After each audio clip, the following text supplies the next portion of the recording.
Hey folks, welcome to another episode of the Wrench Turners podcast, a show that helps mechanics be happier, healthier, and more productive on the shop floor. I am your host, Joshua Taylor, founder of Wrench Turners Online, and today we have a very special guest for you. We have Kevin Vieth. And you know what? Without further ado, let's just get to it. Kevin, I really appreciate you taking a minute out of your busy schedule and spending a little bit of time with us, share your bit of your life stories and in and around the trade and what you're doing now. So I really appreciate that. Thanks for having me on. I know we tried to do this at one point earlier in the year, but as you were mentioning before, life is crazy. So, anyways, yeah. I know for sure you're an automotive guy. Most of my time these days is committed to the heavy equipment side of things, but I am actually a certified 310T automotive mechanic, so I do have some experience going through the apprenticeship and working on a shop floor and going through the trade and managing the different personalities and that in the shop. So and it's pretty telling that I wasn't a huge fan because I'm also not doing it anymore. So Mhm. but Well, let's yeah, so I mean, let's dig into that yeah. a little bit here because that's I think a lot of folks are on that side of things. There's a Yeah, lot of folks talking about that. A yeah, lot of folks talk about getting automotive. A lot of folks talking about for all the, and I think yeah, there's a lot of folks out there not enjoying it anymore. So yeah. let's back up the truck here a little bit. Let's back the truck up here a little bit, and let's go back to what got you into the trade in the first place. Before you got out of it, what got you into it? Oh, this is typical. Typical. I didn't like being in school. Right. That was the whole thing. Is I went through high school. I completed high school, but I was just thinking about going to university. I didn't enjoy school enough to go to university after high school. So I just figured like, hey, if I'm gonna go, if I'm not gonna go to university, I might as well learn a skill and make money while I'm doing it. And automotive just seemed like, hey, you know what, I drive a car. Cars are everywhere. Hey, maybe Mhm. this is a good thing to check out. So actually, when I left high school, that summer, I actually started a pre-apprenticeship program. It was a private college in Ontario here. I went through that, and I had a bit of a knack for it, and I think I did pretty well. Mhm. For an apprentice, they placed me in a job. I was working at a Canadian Tire, and I just started out. I mean, the toughest part is you get in there and you're doing oil changes and you're changing tires, and that was my life for basically that's most of what I did for like 1 or 2 years. Mhm. For the most part, that was the majority of it. But I learned pretty quick that the guys in the shop that are flat rate, if you can pinpoint opportunity for them in the tire bay or doing an oil change, and then we can get that work to them. You start to make some friends, right? And that was, I think that was key in my apprenticeship, is building the relationship with the guys that are are working as professional technicians, because they were able to take me under my wing and say, hey, this guy has our best interest in mind. We're gonna show him something, right? So if you work Mhm. hard, I think ultimately if you work hard and you have some ambition, then and you can share that with other guys in the shop, I think you can do pretty well. But it's tough. It's definitely tough. For sure. There was times where I was just sick of tire after tire after tire after tire, and It gets really tired. Like yeah, it's hard doing the same thing over and over yeah, again. But what you discover later on in life is because you don't yeah. really. I think all of us as young men and women coming into the trade, you don't realize that it's the monotony that makes Hmm. you money.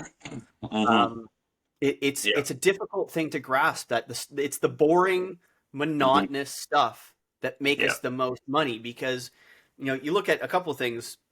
I think you might be one of the first people that actually have said that I didn't like the idea of school. I didn't like school, so I went to found something that isn't really school. Yeah. I think you might actually be one of the first ones that have said that. To Is be that right? completely honest, Yeah. I think actually the last couple of guests have the last couple that I've recorded have said Hot Wheels got them into Hot becoming a Wheels. mechanic. And Yeah. But to come to your progression point, we complain. Most of us, I won't say all of us, but most of us will come to a point where we start to complain about doing the boring stuff. But we were also complaining about it being hard when we first started, Yeah. Oh, right? Think about the first time you did a set of low profile tires. yeah. Yeah. My arms, my elbows, my whatever. And you realize after you do 100 sets, after you peel off 400 tires, Yeah. 400 low pros, whether there's snows or not, Yeah. you do 400, and then it becomes, yes, it hurts. Yes, Yeah. it's uncomfortable, but you figured out how to do it. Is it Yeah. still hard? Yes, but now you're making money on them. Yeah. So, And if you're the guy that does it well, the problem is that you kind of get pigeonholed into being that guy that does the low pros, right? And then you do it more because you can be trusted to do it. But one thing I realized pretty quick as well with that is, if your shop hasn't invested in the proper machinery to mhm. do it successfully and do it efficiently without breaking your back, I mean that's a factor as well. But I mean, at the same rate, you got to figure out a way to do it, whether you have the top of the line tire changer Mhm. or not. And It's a that's struggle because those machines are not cheap. oh hell Right? no. Those machines, like I talk about this on a regular basis when I get feedback and information from shops after doing the survey. Yeah, The average shop size in my survey bin at this stage is 13. yeah, So when you've got 13 techs or more, the shops yeah, typically have enough revenue coming in on a regular basis where they can afford yeah, regular upgrades, regular maintenance, regular repairs, or replacement to something new. Like they can more adequately afford those things. It's still a challenge. yeah, It's still a yeah, challenge. Like some of these Hunter tire machines and Snap-on tire machines that they're getting pretty advanced. yeah, I have to say. I saw one at NADA when I was there in Vegas there a little while back, and like all the extra arms and all of the extra lifting and all of the extra this and all of the extra that on them. Like, if I'm not yeah, mistaken, I heard the ticket price about $28,000 US, yeah, right, for this one machine. Now you think you got to sell an awful lot of tires and make good gross just to pay for that machine, let alone make yeah, any money. Right? Now you yeah, think about, okay, is it going to save you WSIB claims? Is it going to save you time off by technicians? Is it going to save, like, you got to factor in all of those pieces into the equation, but it's still a big nut, right? And yeah. if you're Oh talking yeah, for about a sure. shop Yep. that only has anywhere from, like, I recently did a walkthrough of a small Subaru store, and there's like four techs and an apprentice. Like, four techs and an Yep. apprentice. Like even if all five, let's assume for a second that all five are doing 160 hours a month. They're breaking Yeah. even. They're 40 hours a week. They're doing 100% productivity and they're generating 100%, right? So what's that? 640 hours times the top rate around here. I can't remember what their labor rate was. Let's just call it $100 an hour for grins and giggles, right? So you've got Yeah. 640 hours billed in a month, and you've got $100 an hour. So, like, that's not a lot of money. We're talking No. $64,000 a month, Yeah. right?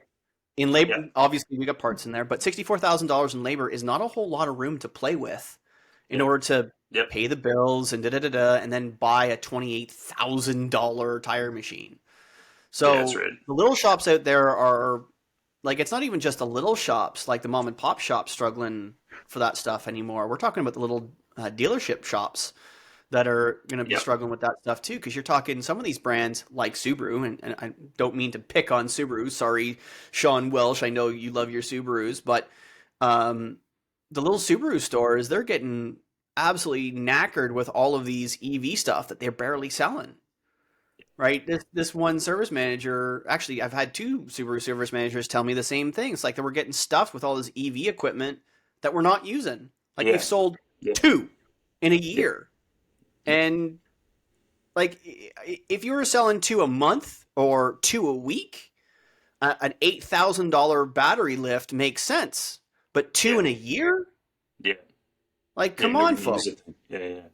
Yeah, and I mean that's probably a case of corporate coming down and saying, "Hey, we've sold a couple of these in the area, and now you have to Mhm. have this, right?" And I don't know how that works if they had to, if the dealership has to front the cost of that, and it's going to be a requirement for them to have the Subaru name on the door. But I mean, I'm a big fan of having adequate equipment, and I'm in the business of selling and supporting diagnostic tools right now. But I work for Hunter Engineering. I was a trainer for them for their Western division, and yeah, I mean, I remember having those conversations too. I mean, you go into these shops and they've got, some of them have equipment that's 20, 30 years old.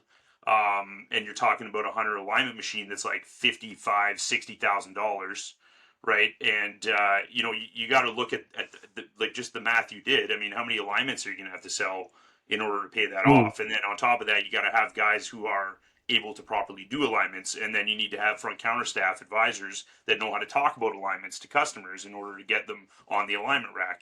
And there's so many other pieces involved, and that was one of the things I really noticed when I was doing the training for Hunter Engineering, is that yeah, I mean, you can buy the greatest equipment, right? And you can spend all that money, but then the other aspect of it is you got to have the people in place, and you got to have the train. You got to invest in the training to get these, to get the value back out of that, right? So Mhm. your return on Mhm. investment, you may never get your return on investment if the people at the front counter don't know how to talk to the customer about the advantages of alignment, right? And talk about it in a way that is, I guess, relevant to the consumer. And that was one thing I really noticed doing the training, is the service advisors. Some dealerships don't invest in their service advisor um, education, right? They don't invest in Some their don't. knowledge. Some are really trying though. Like there's Yeah. now several companies out there that are doing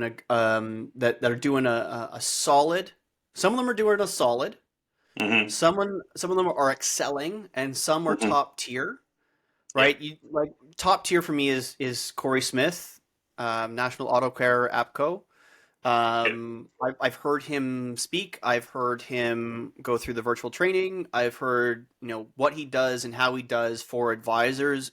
Like they get to the basics of doing, Yep. the basic walkarounds, how to do a basic walkaround, how to do a basic meet and greet, how to present, all of the Information. basics to get somebody from 0 to 5. Obviously, that 6 to 10 is really where you want to be, but Yeah. when somebody has 0, getting them to the 5 is a 50% improvement, Yeah. right? Exactly. That's a big improvement. And then those same basic lessons, as they advance through time, place, energy, and whatever, they can use those same basic skills and just expand upon them, Yep. right? That's how you do that. Yeah. Yeah. Now there are content models out there that are helping advisors. They work. There are LMS platforms out there. They work. Hmm. Some I haven't experienced them all yet. I've heard drips and drabs. I know that EasyCare now has a university of digital courses and things of that nature. I know there's a couple of other people out there that have LMSs for the service advisors to really help get them trained. Yep. But the challenge is there's still not a whole lot, if anything at all, for technicians, because as much as we need to train the service advisors how to sell, quote unquote sell, we really Yeah. want them to educate the client, right? We Yeah. really want them to show them Totally. the value and educate them so that the customer buys, so we don't Yep. sell. But That's at the right. same time, we don't have anything out there teaching technicians how to do an MPI, Yep. right?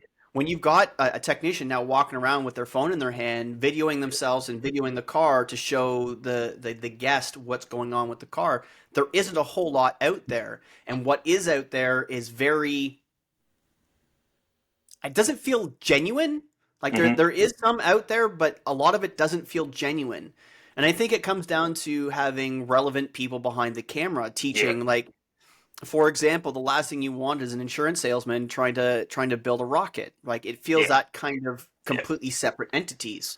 Yeah. So I think there's some platforms out there that are really trying to try and get expert talent in the right Yeah. places, and I look forward to seeing some of that. But Yep. right now, let's get let's get the knowledge out there as much as we can. And Yeah, that brings us to the kind of the next bit.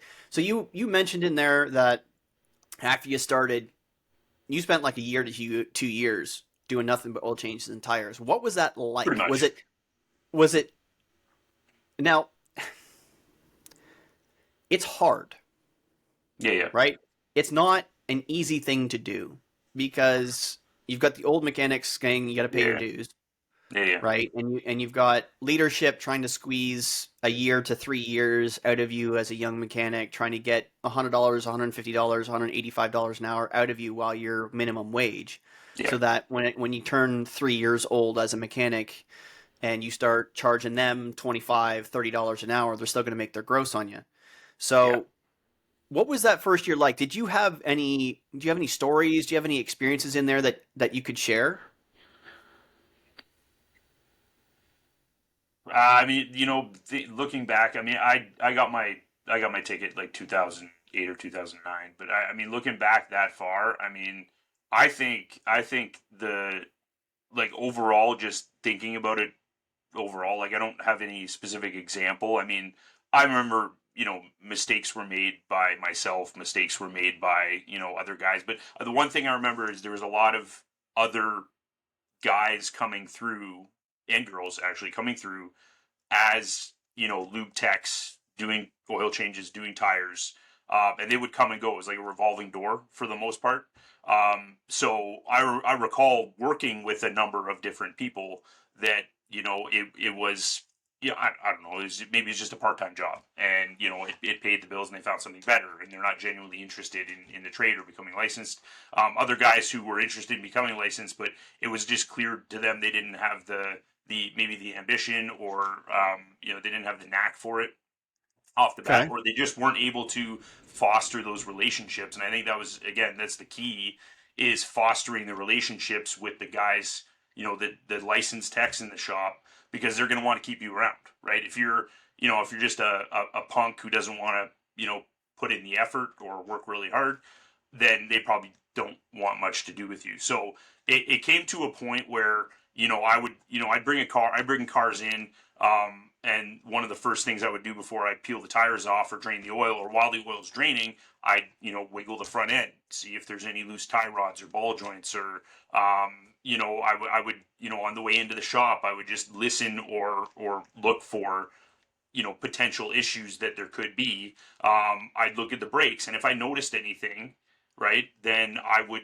take it to one of the licensed techs. And these guys, they're making flat rate, right? So if I can get them, if I can get them an extra 4 or 5 hours a day in labor off of front end components and brakes, then then they like me, right? I mean, Mhm. that's the in. And I think for the most part, I don't recall a lot of other guys in the lube bay really caring enough to check for that stuff, right? It's like, here we go again, That's drain the that's an oil, and put the interesting thing to filter bring up. on. So that's a very interesting to bring up because there's a couple of things in there, and trying to be respectful to the past, but also to the future.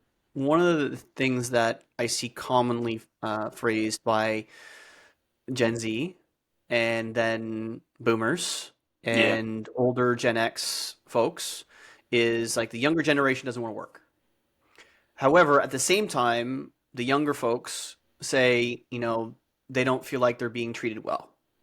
Well, as an elder millennial, as a zennial, I wasn't treated very well myself. Hmm. So, which problem? And then I have to take a step back and try to look at it through an empathetic lens as much as I possibly can, and realize that some of these young folks don't respond well to any of that. And understanding that it may or may not, because I still am not sure about the firmness part, but it may or may not be appropriate anymore to allow that to be the thing. Hmm. Because, you know, having a child now, having a 10-year-old and understanding how well or not well he reacts to certain things has made me reflect a lot upon the things that I've done in the past as a leader, and especially now as someone in a position of some responsibility of stuff and some Mhm. people in certain ways. Not everybody responds to the extra firm, disciplinarian, authoritarian mindset, right? The do as I say because I said it. Yeah. There is an aspect of that that does need to be followed, because in order to be a good leader, you need to first understand how to follow. And I think that's a challenge for some of these young folks, is because they've never been taught how to follow. It's not blind obedience, but at the same time, there is a level of respect that they also, some of them haven't been taught. And Mhm. it's not, again, it's not that they're being disrespectful. It's that they haven't been taught what it means. And I think there's a level of empathy we need to have for them, in that if they're not, if we don't think that they're driven, or we don't think that they have ambition, or we don't think these things, instead of thinking these things, we need to have a better conversation with them. What do you feel motivates you the best? What do you feel gets you through the day the best? What can I do to provide you with the environment you need to grow and succeed and learn? And to me, to the young, to the few young folks that have come to me for coaching, um, those questions aren't being asked. So, give you a little bit more of an example. I had a young man come to me about 2 months ago, it was just before Christmas, and he wanted to change shops. And this is almost always the first kind of question. It's like, I hear you've got a big network, and you can you help me get into another shop? So my first attempt is always to try to keep them where they are. I don't want them to leave where they are, because for the most part, anybody that stays with me for any period of time for coaching discovers that 90% of the problem is themselves in some way, Mhm. shape, or form. Now, can you be working for an absolute asshole? Absolutely. Can you be working for a business that's not willing to invest in you, whether it's through pay, training, or tooling, or whatever the case may be? Absolutely. But those are only a very small piece of the puzzle. If you are unwilling and incapable to follow instruction, you're not going to be a good employee. Yeah. And no one is going to want to work with you, and no one is going to want to lead you if you're not willing to follow. Yeah. So I think these young folks, we need to teach them what respect is. We need to teach them discipline. We need to teach them how to follow, so that when they are ready to lead, they know what it's like to follow and what it felt like to be led properly, so they themselves can then lead properly. Is I think that's where the circle, shall we call it, the circle of life in the shop, is starting to tremendously break down, because the folks who've been around, who are knowledgeable, capable, experienced, high value leaders, have left because they've become bitter or aged out, Yeah. or injured out, and we've lost those people who are capable of empathy and leadership. We've lost a big chunk of them.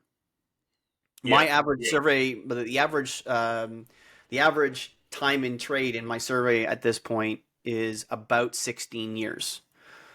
It's not 25, it's not 30. Mhm. It's about 16 years at this point. It's like 16.2 at current, which means that if you think that in perspective, if you start in the trade somewhere, let's say you're a little bit of a late bloomer and you start around 20. Yeah. That means the average out is 36. 36. Yeah. Think about that. Yeah. Now, I'm talking at length here, and I want to get your input here in a second. But at 36, the average man in America, because this is, I really wish I could get more data out of Canada where we are, but I've got more data in America. At 36, the average man has 1.5 children by 36. It's usually two and change by 40, but 36, they're 1.5. They're married. They have somewhere in the neighborhood of $55,000 in debt, not including the home. Yeah. So these people are leaving a position that they've spent somewhere in the neighborhood of $40 to $100,000 in tools. The education, some of them they've either paid off or didn't have it, and they're leaving for another career, or at least another position, because they've had enough. So we no longer have the 20, 25, 30-year veterans in abundance like we used to, teaching our young folks coming in the trade. So they don't have the wisdom of experience. Yeah. So that leads me to yours. You've got your year in and a couple years in, changing tires, doing lots of oil Mhm. changes. What happened between then and now that made you, like our 36-year-old that we were just talking about, leave and do what you're doing now, and then tell us what you're doing now? Okay, so I mean, I think to touch on a couple things that you mentioned there, there's those. I mean, you make there's a little bit of that in kind of my transition out of automotive. A couple things. So one is I worked for a couple shops. I mean, I worked. I grew up here in Ontario. I worked at I worked at one particular shop here. When I was 18, I left, went to Edmonton. I lived in Edmonton myself at the age of 18, and I worked for a dealership, and I worked part-time for some other shops, and then I came back here, and then I ended up going out to Vancouver. So I worked in a few shops out in Vancouver as well.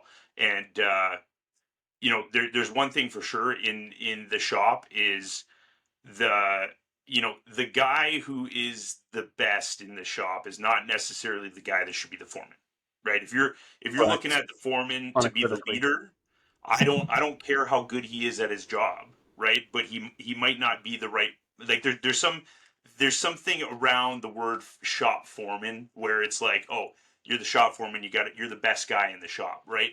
I mean, I don't think that should. I mean, the foreman should be the connection between the work and all the mechanics in the shop, and be able to manage all the different personalities in the shop. And just because you have the most experience or you're the best at what you do doesn't necessarily mean that you should be the shop foreman. I think there's a large aspect of being shop foreman that involves relationship building, socialization, that kind of thing. And you need to pick the best leader. And he may not be the best mechanic in the shop, but he's the best at managing all the mechanics in the shop and managing the workflow and all that, right? And that's one thing that kind of I think that in part was the reason why I wasn't happy, being a technician or being a mechanic in the automotive trade. And then the other thing too is there's no compulsory training, right? I mean, the trade you get I still have my certificate as an automotive technician, and I have not worked in the trade in a lot. There's no requirement for me to go back to school, get any Mhm. update training, pass any gates along the way to say, hey, yeah, you are qualified to work on people's cars, right? And that's one thing I absolutely hate about even the College of Trades. Why are we not making training compulsory, right? There's got to be some way for us to maintain our our license other than just paying the dues, you I know wholeheartedly agree that like in the U.S. the different requirements by state is interesting. There is no requirement, as far as I understand, in a lot of places. There are requirements in some, but not in all. Where having the trade school and going to trade mm, school to be a mechanic is a thing, and they get a certificate when they pass, but it's not required. yeah, Here in yeah, Canada, there isn't a province that doesn't require you to be a yes, licensed apprentice or a licensed technician in order to work on just about hmm, anything, whether it's aviation, marine, hmm, motorcycle, or automotive, coach, trucking coach, and so on and so forth. You are required to have a license in order to do that. hmm, And you do need to take school in order to get that license. It's mandatory. But once you get that license, it's literally that simple. You just pay your yeah, yearly dues and that's it. So yeah, if you happen to be at a small shop, you go to school. And I've had this conversation with the last shop I was at. Gentleman, owned this power sports store for 42 years now. Right? He's owned it. He's owned his own shop and run it longer than I've been alive. yeah, And this man, other than the infrequent dealer training, yeah, depending on what brand he happened to still be partaking in at the time, that's the only training that he has received in those 42 years yeah, beyond the training that he received at college 40 plus years ago. yeah, exactly. So Yeah, his learning is only coming from doing. And that's Yeah. not necessarily the best way to do it when you're talking Yeah. about, we're talking about like thinking about snowmobiles. There is no Yeah. license required to working on a snowmobile. Yeah. There isn't. You still got Yeah. a 25, 30, sometimes $35,000 sled, Yeah. but you don't require a license to work on it Yep. Exactly. or continuous training. Yeah. Like that's insane to me. Yeah. So, And there was a lot of mistakes that I made in the trade. Looking back, a lot of mistakes that I made in the trade, and I partially, I mean, obviously, I take ownership for any mistakes I made on while working in a shop on anyone's car, and like everyone's going to make mistakes, but I also think that a lot of those mistakes could have been reduced if there had been investment in knowledge update and education and training by my employer or by Skilled Trades Ontario, whoever, right? In order to you know train me properly on this stuff. And the other half of it is I was also flat rate, and the flat rate mhm. environment when I'm trying to pay the bills is not necessarily conducive to learning the best proper way to do something, or learning taking the time to learn about how something works properly before you go through and actually work on it, right? And that results in mistakes, and you learn from those mistakes, which is good, but it would be better if I could learn a little bit to avoid those mistakes. And I just, yeah, the training topic for me is a big one. And after I got out of the trade, actually, obviously because I wasn't happy. And then I got a job working for a company that develops fuel systems for natural gas fuel systems Mhm. for engines. And then that segued me into actually becoming a training instructor for Cummins, right? So So, I was a dealer, like a Cummins factory trainer. And when I was doing that training, I also realized, hey, in the heavy duty side of things, it's the same thing. Like a lot of these independent shops, they can't get access to training, right? Not only can't they get access to OEM training, but there's also no other training required. They get their license, they got their license 20 years ago, and there's been no requirement for them to get any sort of like update on the technology they're working on. And yeah, this yeah, training conversation. I don't think I've ever had this kind of conversation about mandatory yearly or bi yearly updates. Like contextually speaking, let's again, I'll utilize my wife as a an example. She is a chiropractor. yep, She is required every 2 years to have accomplished. I don't know what the number of hours, and I'm just going to throw yeah, in a number because if I say, don't quote me, folks, don't quote yeah, me.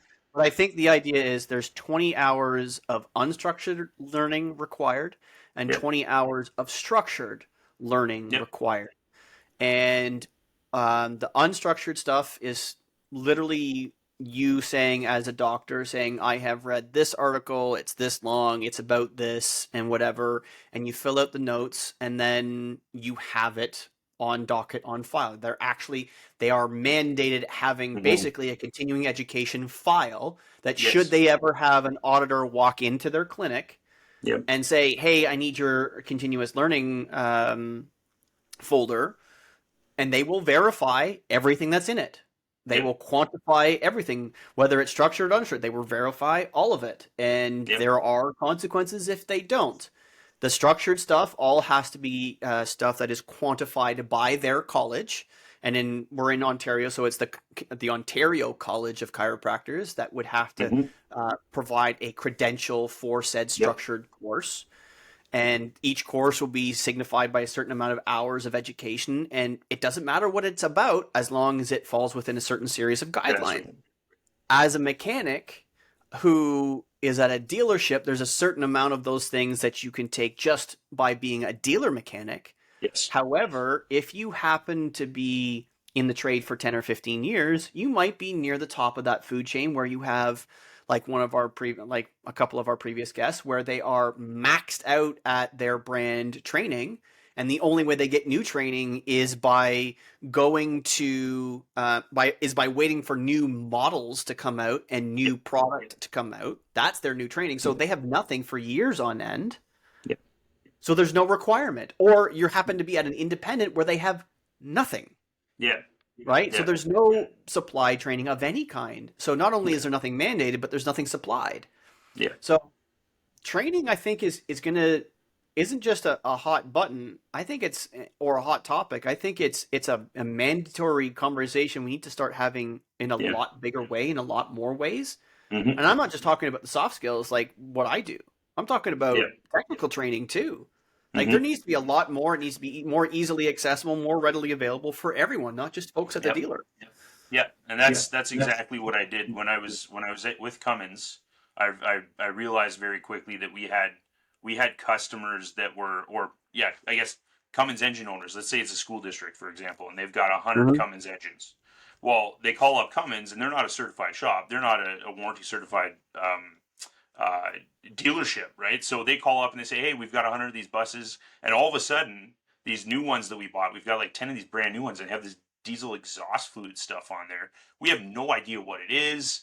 We don't know how to use the scan tool in order to troubleshoot the thing. And it just from Cummins' standpoint, they're saying, well, our priority is our warranty certified technicians, so the dealerships are training dealers, are training distributors, that kind of thing. And Mm-hmm. these end users and customers, they don't have access to it. So I left Cummins and I started a training program that focuses on the technology that they're missing out. I mean, some of these guys went from mechanical injection to high pressure common rail electronically controlled fuel systems, and there was no education in between. So they're using work practices that were accepted on the mechanical stuff, but cause catastrophic failure on very sensitive, high tolerance, high pressure electronically controlled fuel system, and it's resulting in frustrations that could be avoided had there been some sort of you know a college class available that they would have to complete in order to maintain their ticket, or the employer was like, hey, we got this new technology on here, maybe we should learn something about it, that kind of thing. So I made a living solely up to the pandemic, basically made a living solely off of training fleets on fuel systems and after treatment emission control systems, just because there was nothing, right? There was nothing available. And still today I do that, and it still today surprises me how much misinformation and misunderstanding there is of the systems at a core. And these are guys that are trying to keep these buses and trucks up on the road all the time, and there's just the fundamental understanding of how the technology works is not there because there's no compulsory training. And Mm-hmm. um, and there's other barriers as well, like not having the proper diagnostic tools available, that kind of thing. But I'm a huge advocate for on the job learning, continuing education, that kind of thing. And I just don't think there's enough out there, and I also don't think that a lot of employers spend enough of their revenue on investing in their employees. And I can see why they might not want to with the current pool of employees. But I'd rather have a well-trained, knowledgeable guy leave than a guy that's doesn't know anything and sticks around forever. you know so What's the anyway. famous Yeah. phrase is, you know, you know how expensive it is to train these people. You know, what if we train them and they leave? Yeah, And the response is, what if we don't train them and they stay? So exactly. I think um, a more honest conversation, because one of the Hmm. things I don't want to do is I don't want to give dealers and shop owners too much shit Hmm. about not training their techs, because running a business is hard. Yeah. Like running a business is hard. Running a business where you've got 10 employees is hard. Running a Yeah. business where you have 100 employees. Like Yep. Oh yeah. Ed Roberts, I recorded with him in Vegas, and he's got 362 Yeah. employees.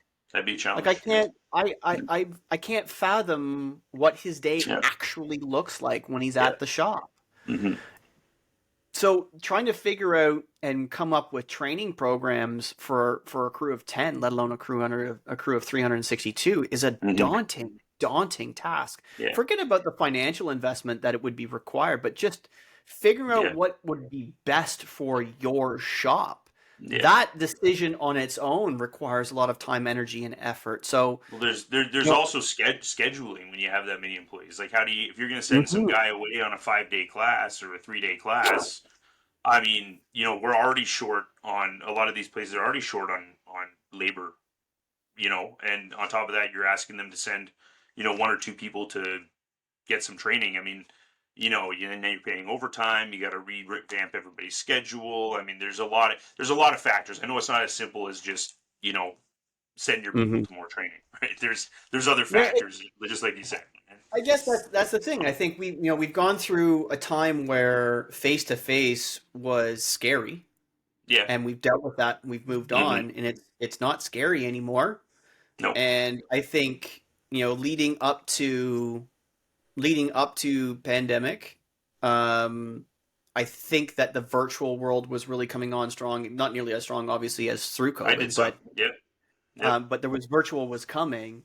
But Mm-hmm. I think what's happening is that we're going back to a lot of face to face, Yeah. Oh yeah. Yep. right? I don't I I've now had the opportunity to speak. I've had the opportunity to be in people's faces and talk to them Yep. and interact and engage. And as you go back 30 years, there only was face to face, Yeah.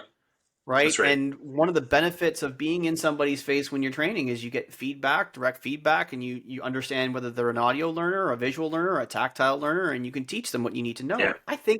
I genuinely think that face to face training is going to come back, and I think it's going to come back into the Oh, it shop in a is. big way. I Yep. think it's going to come It back in the is. shop a really big way because Yep. it's so expensive to run a shop these days. It's so expensive to be down a technician these days. Mm-hmm. Think about bringing people to your shop.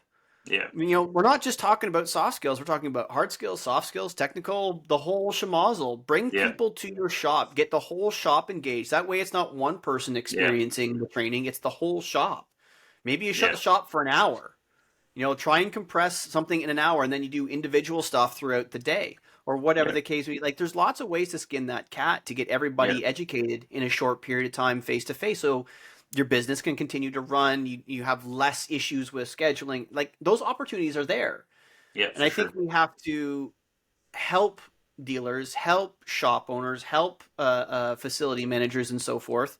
We have to help them be more successful in that training aspect, and I Yeah. think that's a great segue into I guess the last question here is, what would be one piece of advice, not for the shop owner or the service manager or whatnot. What's one piece of advice you would give to a mechanic, be happier, healthier, more productive?